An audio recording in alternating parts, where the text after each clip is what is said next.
I think it depends on who your customers are.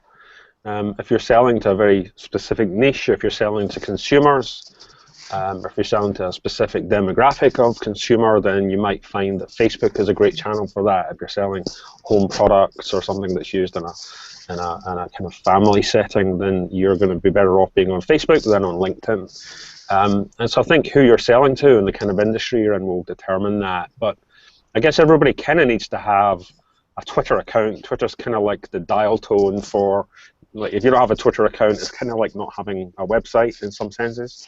So I think everybody would probably have at least some presence on Twitter. But thereafter, I think it depends on the kind of business you're in and who your customers are, and you have to reflect that in the social settings. And in some cases, that'll be all channels, and in some, it might just be Facebook.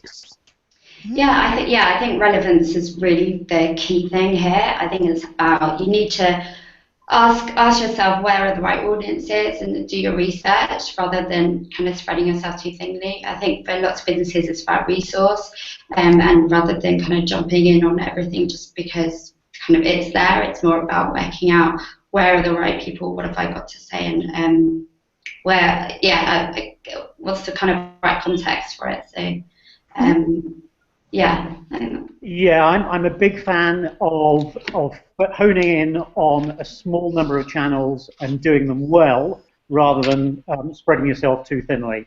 I see so many brands and some quite big and well-known brands leaping in and thinking, right, we've got to be absolutely everywhere. And frankly, there aren't just dozens; there are hundreds, even thousands of social networks if you include trade forums, etc. as well. You cannot possibly be good on all of them. So I say, certainly starting, which is what we're kind of talking about here, start with 2 or 3, do them well, and then maybe gradually build out from there. But certainly don't try and cover off everything from the start, or you'll set yourself up to fail.